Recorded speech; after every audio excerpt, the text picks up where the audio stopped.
Captain Sarah Chen stared at the holographic display floating above her command console, watching as another star system blinked red and disappeared from the Galactic Trade Network. The Terran embassy on Kepler Station had been silent for 3 days now, and the automated distress beacon from the human colony on New Brisbane had cut out 12 hours ago. Captain, we're receiving another priority transmission from the Galactic Council, Lieutenant Rodriguez announced from the communications station, his voice tight with barely contained anger. Sarah nodded grimly. She already knew what the message would contain. The same cold, clinical language that had been flooding human communication channels for the past 2 weeks. The same carefully worded justifications for what amounted to the complete isolation of humanity from galactic civilization. The main view screen flickered to life, revealing the familiar purple-skinned visage of Council Speaker Zethkar. His 4 eyes regarded the camera with what humans had learned to recognize as barely concealed disgust, though his translator maintained the polite diplomatic tone that had fooled humanity for so long. "To all human vessels and installations," the speaker began, his mandibles clicking in what passed for emphasis among his species.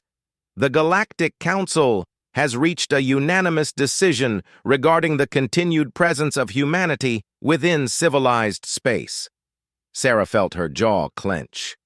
Civilized space.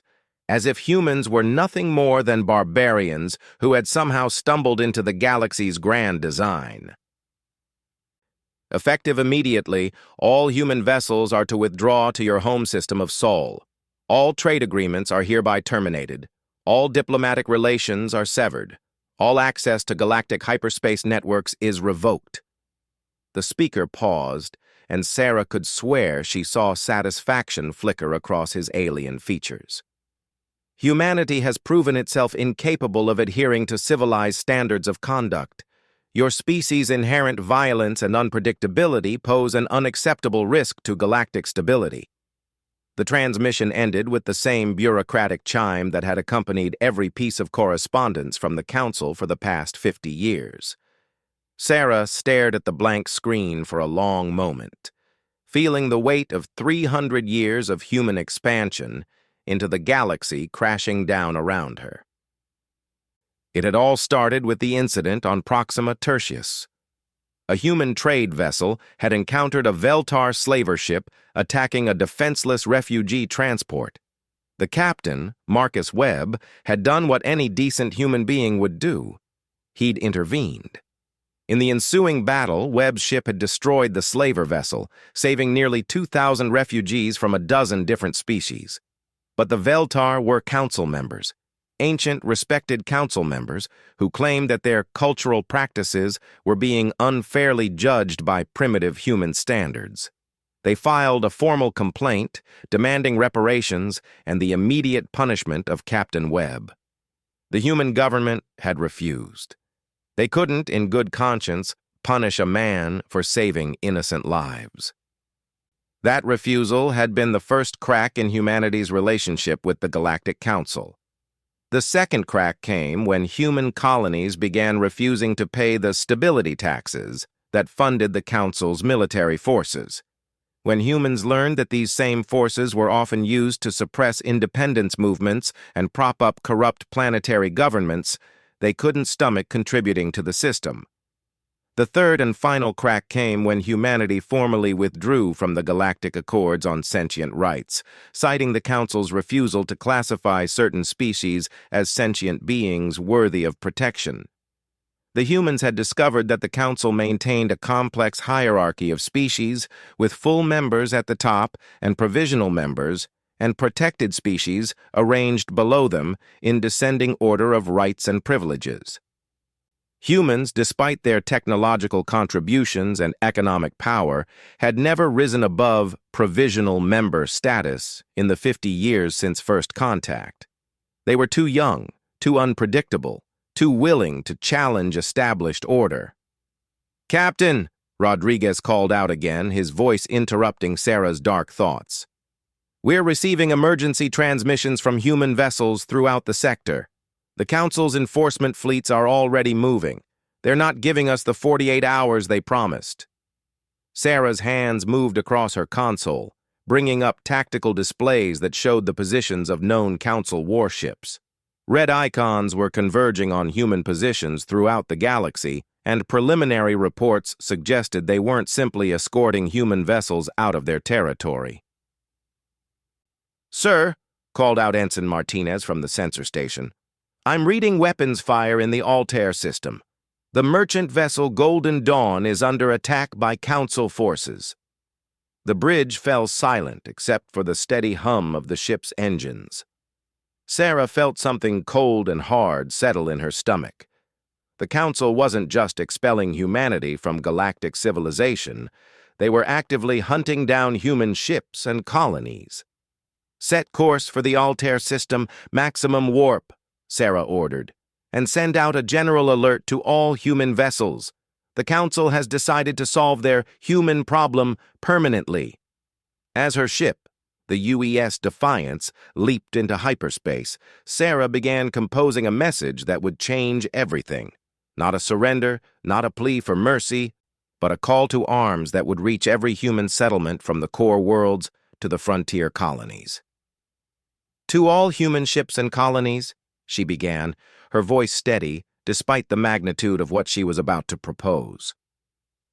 "The galaxy has made its choice. They've decided we don't belong among the stars. They've decided our values, our principles, our very existence is a threat to their established order." She paused, thinking of Captain Webb and his refugee rescue, of the human colonies that had refused to fund oppression, of the countless acts of conscience that had brought them to this moment. But they're wrong. We didn't come to the stars to bow down to tyrants or to accept the galaxy as we found it. We came to make it better, and if they think they can drive us back to our home system and keep us there, they're about to learn just how stubborn humans can be. The Altair system was a massacre when the Defiance arrived. The Golden Dawn was nothing but debris, scattered across space like confetti. 3 Council cruisers were systematically hunting down the escape pods, destroying each one with clinical precision. "Battle stations," Sarah ordered. "Target their weapon systems. Let's give those escape pods a chance." The Defiance was a single heavy cruiser against 3 ships of the line. But Sarah's crew had trained for this moment their entire careers. Human military doctrine had always assumed they would eventually have to fight alone, against superior numbers and technology. The first salvo from the Defiance caught the lead Council ship completely off guard. Humans had always been dismissed as inferior warriors. Too emotional and undisciplined for serious combat. The precise, coordinated attack that crippled the lead cruiser in seconds shattered that assumption. "Sir, we're receiving a transmission from the Council ships," Rodriguez reported. "Put it through." The face that appeared on screen belonged to a Zephyri admiral, his scaled features twisted with outrage. "Human vessel, you are in violation of Council space. Withdraw immediately or face destruction." Sarah smiled grimly. "Admiral, you're in violation of basic decency, but then again, that's never bothered the Council before." The second Council ship was turning to engage when the Defiance's railguns spoke again. The hypervelocity projectiles, accelerated to a significant fraction of light speed, punched through the alien vessel's shields like they were tissue paper. But the third ship was already charging its main cannon, and Sarah knew the Defiance couldn't survive a direct hit from a Council dreadnought's primary weapon. That's when the cavalry arrived. 5 human ships dropped out of hyperspace in perfect formation, merchant vessels that had been retrofitted for war, colonial defense ships that had never been designed for fleet combat, even a few civilian transports whose crews had decided they'd rather die fighting than accept exile. "This is Captain Torres of the New Horizon," came a familiar voice over the comm. "Sorry we're late to the party, Sarah." The makeshift human fleet engaged the remaining Council ships with a ferocity that shocked even Sarah. These weren't professional military vessels. They were farmers and traders and colonists who had decided they'd had enough of being told they didn't belong. When the last council ship limped away into hyperspace, its shields down and hull breached in a dozen places, Sarah looked around at her ragtag fleet and felt something she hadn't experienced in weeks: hope. "Set course for the rally point," she ordered. "It's time to show the galaxy what happens when you corner a human." As the human fleet formed up and jumped to hyperspace, none of them noticed the small probe that had been recording everything from the edge of the system. The data it contained would soon be transmitted across the galaxy, carrying news that would change everything. Humanity wasn't retreating. They weren't surrendering. They were organizing, and the galaxy was about to learn why that was a very dangerous thing indeed. The probe's final transmission showed the Defiance and her escorts disappearing into the swirling vortex of hyperspace, carrying with them a message that would echo across the stars. The humans were coming, and they weren't going quietly into the night. The galaxy turned its back, but humanity broke free. Admiral David Kim stood before the massive holographic display that dominated the command center of Sanctuary Station, humanity's new mobile headquarters. What had once been a luxury cruise liner had been gutted and rebuilt into something that would have been impossible just months ago: a fully operational military command center capable of coordinating fleet movements across half the galaxy. "Status report," Kim called out to his staff. Officers who had once served on different ships, different fleets, even different branches of human military service. The crisis had united them in ways that decades of peacetime cooperation never could. "Sir, we now have confirmation that the Council has begun systematic extermination campaigns in 3 sectors," reported Commander Lisa Park, his chief intelligence officer. "They're not just targeting human military vessels anymore. Civilian transports, research stations, even the medical ship Mercy's Hand, all destroyed." Kim felt his jaw tighten.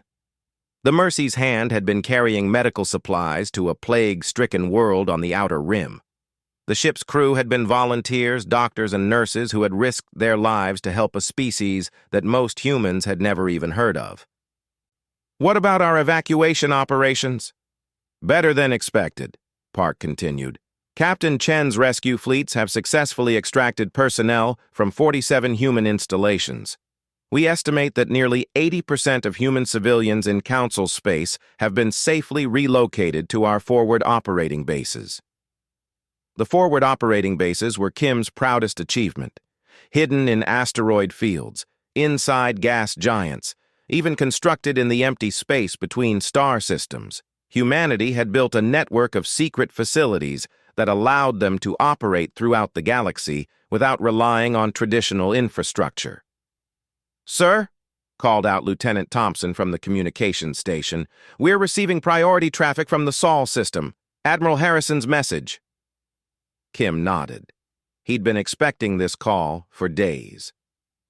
Earth's government had been strangely silent since the crisis began, and Kim suspected he knew why.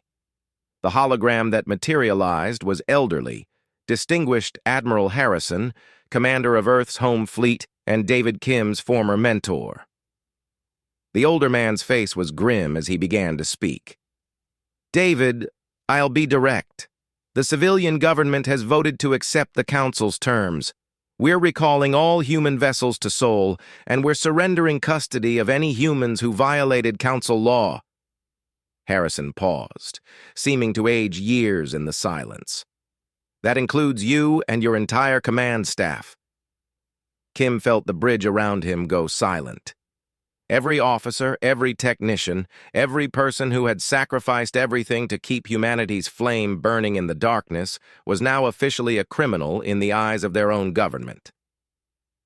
"The President believes this is our only chance to preserve human civilization," Harrison continued. "If we cooperate with the Council, they've promised to allow limited human expansion within the Sol system. We can rebuild within their guidelines." The transmission ended, leaving the command center in absolute silence. Kim looked around at the faces of his staff, people who had given up careers, families, entire lives to fight for something they believed in. Now their own government was calling them traitors. "Sir," Commander Park said quietly, "what are your orders?" Kim stared at the tactical display for a long moment, watching the red icons that represented council fleets moving through space that had once been humanity's second home. They were hunting down the last human vessels with methodical efficiency, herding them toward the Sol system like cattle. "Send a response to Admiral Harrison," Kim said finally. "Tell him that some of us still remember what it means to be human." He turned to face his staff, seeing determination replacing the shock in their eyes. "Ladies and gentlemen, as of this moment, we are no longer representing the Earth government. We're not even representing humanity as a whole. We're representing the idea that freedom is worth fighting for, regardless of the odds." The next few hours were a blur of activity as Kim's fleet prepared for operations that would have been unthinkable under normal circumstances. Human ships, operating without government backing or supply lines, were about to take the fight directly to the Galactic Council. Their first target was the Veltar slave convoy that had been operating with impunity in the Rigel sector. The same species whose complaint had started this entire crisis was now taking advantage of humanity's fall from grace to expand their operations. "Sir, we're detecting the convoy now," reported Ensign Davis from the sensor station. 12 slave ships, escorted by 3 council cruisers. Kim studied the tactical display. His force consisted of 8 ships, converted civilian vessels, retrofitted military escorts, and 1 genuine warship that had defected from Earth's fleet, along with its entire crew. "Deploy the new weapon systems," Kim ordered. The new weapons were humanity's answer to the Council's technological superiority.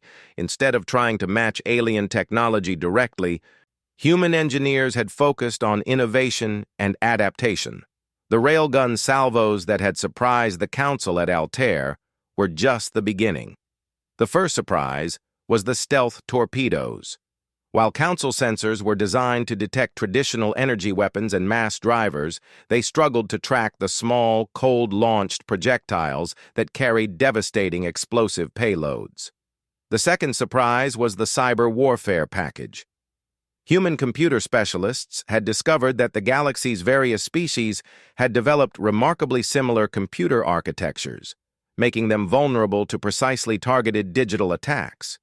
The third surprise was tactical innovation. Council military doctrine hadn't changed in centuries. They relied on overwhelming firepower and superior technology to achieve victory. Human commanders, trained in a tradition of fighting against superior odds, brought creativity and unpredictability to space combat. The battle was over in less than 20 minutes. All 12 slave ships were captured intact, their 30,000 captives freed. The 3 council escorts were disabled but not destroyed. Kim had given specific orders that prisoner rescue took priority over vengeance. "Sir, we're receiving transmissions from the freed captives," Thompson reported. "Multiple species, multiple languages, but they're all saying the same thing." "Which is?" "Thank you." As Kim's fleet escorted the former slaves to safety, word of the rescue spread across the galaxy's underground communication networks. The species that the Council classified as provisional members and protected peoples began to take notice. Humanity, even in exile, was still fighting for the principles that had made them so troublesome to the established order. The second operation came 3 days later. A human research station had been studying a unique stellar phenomenon when Council forces surrounded it. The scientists were officially classified as intellectual criminals for their refusal to share their research with Council authorities. Kim's rescue force arrived to find the station under siege by a full Council battle group, 6 ships of the line and 2 dreadnoughts. It should have been impossible to break through their defenses, but impossible was becoming a specialty for the human resistance. The attack began with a massive electromagnetic pulse that disabled the Council ship's sensor networks. While they were blind, human fighter craft, modified civilian shuttles equipped with military-grade weapons, swarmed the larger vessels. The Council crews had never faced anything like it. Their combat doctrine assumed that battles would be fought between large ships at long range. The idea of dozens of small craft conducting precision strikes at point-blank range was completely outside their experience. By the time the Council ships restored their sensors, the research station had been evacuated and half their fleet was dead in space.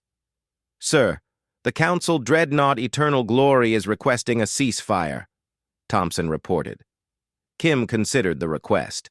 The Eternal Glory was one of the most advanced ships in the Council fleet, commanded by Admiral Zeth Khan, the same Veltar who had personally overseen the destruction of the human colony on New Brisbane. "Put him through!" The alien admiral's face appeared on screen, his features twisted with rage and what Kim suspected was fear. "Human Commander, I demand to know by what authority you attack Council vessels engaged in legitimate law enforcement operations." Kim smiled coldly. "By the authority of every innocent life your forces have snuffed out. By the authority of every refugee you've condemned to slavery.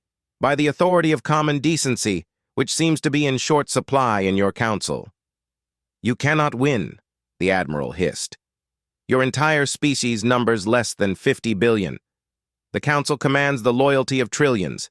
You are insects attempting to challenge gods."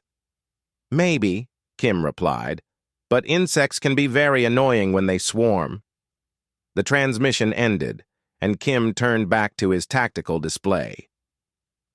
More red icons were appearing at the edge of sensor range. Council reinforcements were arriving faster than expected. "All ships prepare for emergency jump," he ordered. "We've made our point here." As the human fleet disappeared into hyperspace, they left behind something more valuable than military casualties. They left behind proof that the Council wasn't invincible. The impossible rescue had been recorded by automated sensors throughout the system, and those recordings would soon be spreading across the galaxy's communication networks. In the hidden bases and refugee camps, in the underground gatherings of species that had never quite fit into the Council's grand design, a new word was beginning to circulate. Hope. The humans were winning, not through superior firepower or advanced technology, but through something that the galaxy's rulers had forgotten existed: the willingness to fight for principles rather than profit. And in the deepest, darkest corners of space, other species were beginning to wonder if perhaps it was time for them to remember what freedom felt like. The galaxy turned its back, but humanity broke free.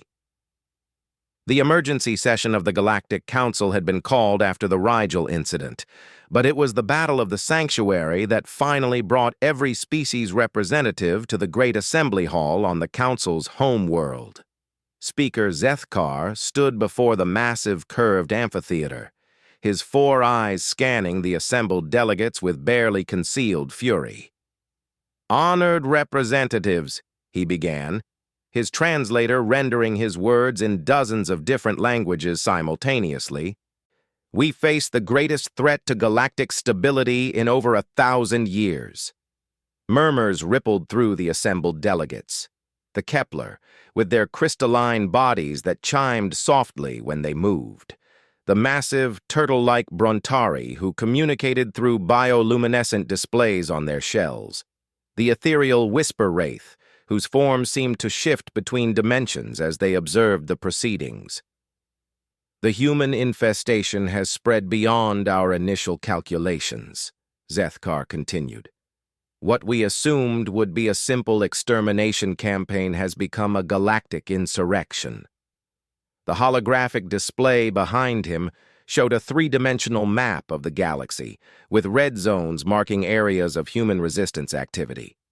What had started as isolated pockets of defiance had grown into a web that stretched across dozens of sectors. In the past month alone, human terrorist cells have destroyed 17 slave convoys, liberated 43 labor camps, and corrupted the loyalty of over 200 species previously under Council protection. the speaker announced. "They have made a mockery of our authority." Ambassador Velthara of the Kepler chimed softly, her crystalline form shifting colors as she spoke. "Perhaps, honored speaker, it is time to reconsider our approach. The humans have demonstrated remarkable resourcefulness. Could they not be redirected rather than destroyed?" The suggestion sent a wave of shocked silence through the assembly. The idea that the council might negotiate with humans rather than simply eliminating them was almost unthinkable. "Impossible," growled Admiral Morketh of the Brontari, his shell displaying aggressive orange patterns.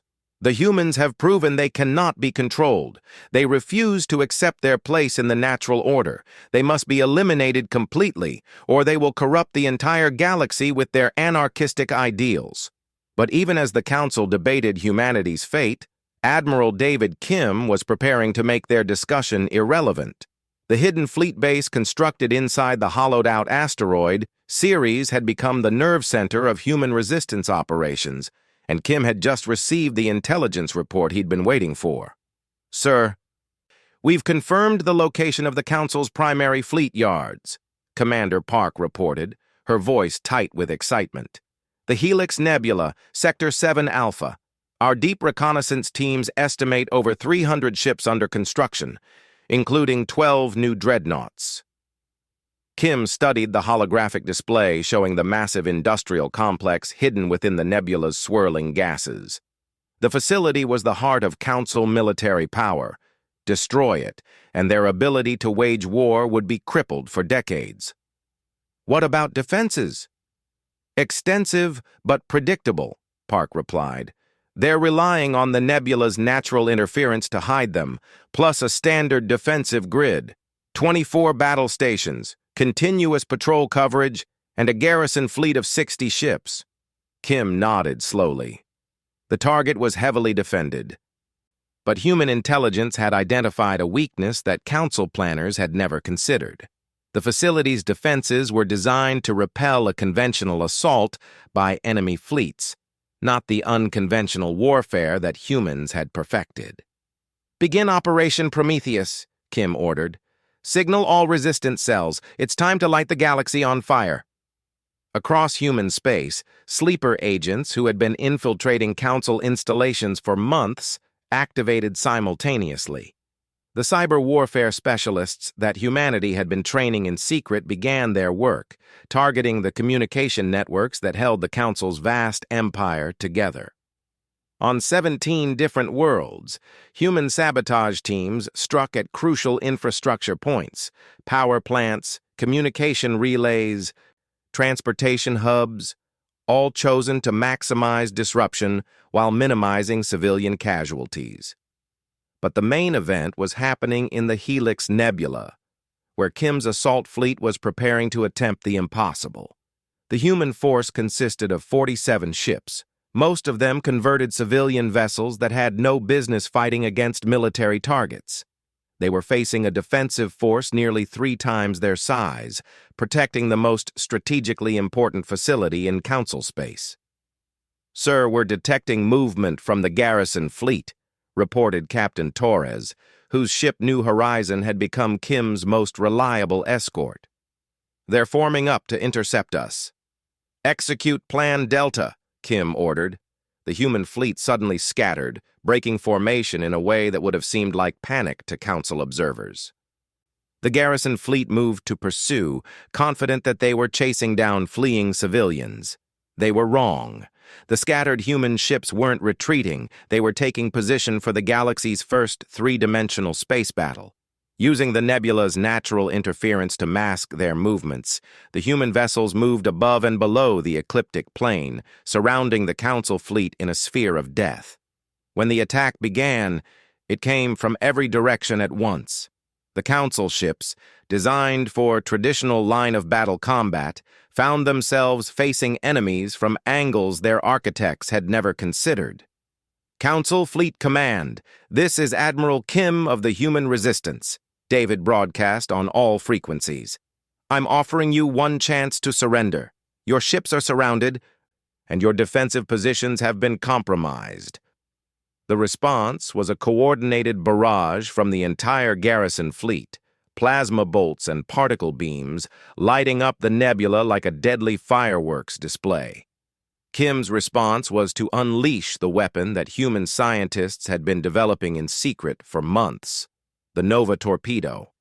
The weapon wasn't designed to destroy ships directly.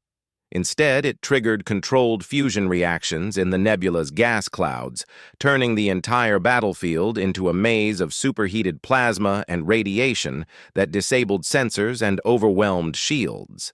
Fighting blind in the artificial hell that Kim had created, the Council fleet found itself being picked apart by human ships that seemed to see perfectly through the chaos. The truth was simpler. Humanity had been preparing for this battle for months, mapping every gas pocket and radiation field in the nebula. The battle was over in 3 hours. The Council's garrison fleet was completely destroyed, and the massive shipyard facility was falling apart under the concentrated fire of Kim's remaining vessels. But even as explosions tore through the shipyards, Kim received a transmission that changed everything. "Admiral Kim, this is Captain Sarah Chen," came the familiar voice from his communication console. "I'm broadcasting from Earth orbit with a very interesting development you need to know about." Kim felt his heart skip. Sarah Chen had been presumed dead for weeks, lost with her ship during a rescue mission in the Outer Rim. "Sarah? How did you—" "Long story, sir, but right now I'm looking at the most beautiful sight in the galaxy. The Earth Defense Fleet is moving to join us." Kim's tactical display updated as new contacts appeared throughout the Sol system. Ship after ship was lighting up their engines and setting course for the edge of the solar system. Not just military vessels, but civilian ships, cargo haulers, even luxury yachts whose owners had decided that freedom was worth fighting for. "It seems the Earth government had a change of heart," Chen continued. "About an hour after the news of your victory at Rigel reached home, there was what you might call a revolution. Turns out people don't like being told to surrender their principles to save their lives." The implications hit Kim like a physical blow. Humanity wasn't just a scattered resistance movement anymore. They were a unified species with the industrial capacity of their home system backing them. "Sir," Commander Park called out urgently, "we're detecting massive hyperspace signatures throughout the sector. Council reinforcements are arriving." Kim looked at his tactical display and felt a smile spread across his face. The red icons representing Council fleets were indeed converging on the nebula, but they were being matched by blue icons appearing at regular intervals, human ships jumping into the battle zone. "All ships, this is Admiral Kim," he broadcast across all human frequencies. "Today we stop running. Today we stop hiding. Today we show the galaxy what happens when you try to crush the human spirit." The battle that followed would be remembered as the day the galaxy changed forever. Human ships, fighting with a determination that amazed even their own crews, tore through Council formations that had seemed invincible just hours before. The turning point came when the massive Council dreadnought, Infinite Justice, pride of the Veltar fleet, found itself surrounded by a dozen human vessels that had somehow managed to disable its shields. Instead of destroying the ship, the humans did something unprecedented. They demanded its surrender. "This is Admiral Zethkan to the human fleet," came the transmission from the dreadnought's bridge. "Your terms?" Kim considered his response carefully. This moment would define not just the outcome of the battle, but the future of human-galactic relations. "No terms, Admiral. Just a choice. You can keep fighting a war you've already lost, or you can help us build something better." The galaxy held its breath as the Infinite Justice powered down its weapons. Within hours, similar scenes were playing out across dozens of star systems as the news spread. The Council's authority was crumbling, but humanity wasn't trying to replace it with their own empire. Instead, they were doing something that no galactic power had ever attempted. They were offering freedom to any species that wanted it. The revolution that followed wasn't fought with weapons or fleets, but with ideas. The concept that sentient beings had the right to determine their own destiny spread like wildfire through a galaxy that had forgotten what self-determination meant. When the final council strongholds fell 6 months later, it wasn't to human conquest, but to internal revolution. Species after species declared independence, forming the Free Galactic Alliance based on principles that humanity had carried to the stars. Admiral Kim stood once again before a holographic display, but this one showed a galaxy transformed. Where red zones had once marked council control, green indicators now showed free worlds allied in a common cause. "Status report," he called out to his staff, just as he had so many times before. "Sir, we're receiving applications for Alliance membership from 47 new worlds this week alone," Commander Park reported. "The Diplomatic Corps estimates that within 5 years, over 90% of the galaxy will be free from centralized control." Kim nodded, thinking about the long journey that had brought them to this moment. Humanity had been exiled from the galaxy for being too disruptive, too unpredictable, too willing to challenge authority. They'd been right on all counts, and the galaxy was better for it.